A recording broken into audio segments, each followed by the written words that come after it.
How's it going, ladies and gentlemen? Welcome to Ironsmith Designs, where today we're going to be doing something fun. We're going to be powder coating this valve cover for a friend of mine that I know from Cars and Coffee. There's a little bit of a blemish issue here, so I've been filing that down, and I'm going to do a little touch up there with aluminum brazing rod. Get that nice and clean, prepped and everything. I have my Black Max 155 psi air compressor here. I have this oven that I just got off Facebook Marketplace. Works great. I've already tested it and hit it with my IR thermometer and know exactly what range it's at.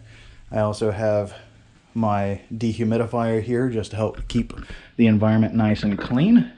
So we have this really nice rally blue gloss finish that we're going to put on this, but we're going to get to finish the prep work on this valve cover here, and then we're going to get it powder coated and into the oven. So let's get to it.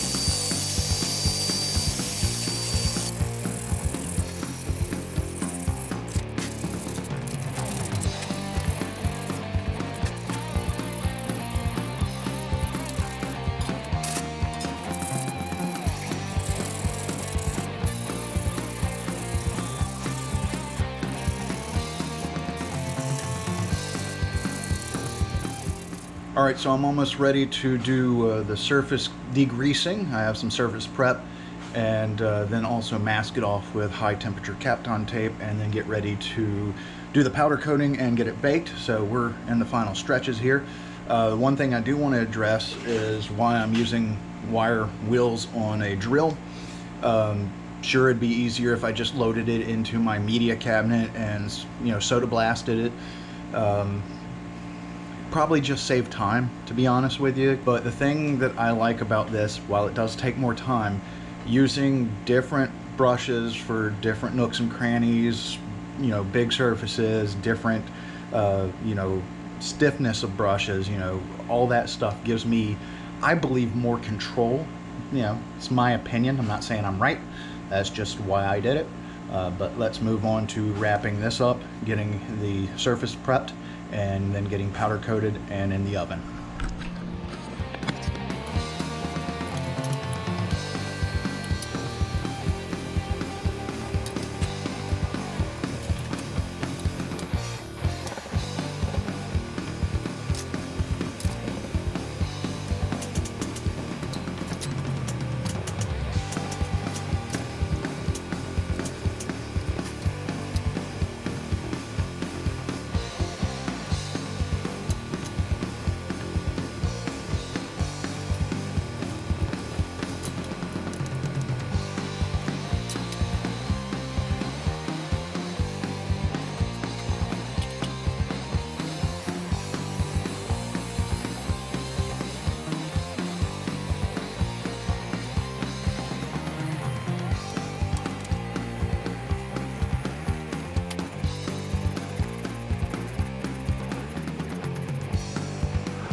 All right, so the valve cover's done. It's 20 minutes at 400 degrees in the oven, so it's fully cured.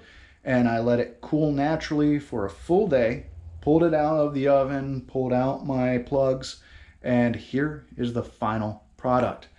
Now, I really actually like this finish. I love the fact that with the natural raw aluminum underneath it, it really affects how this blue looks.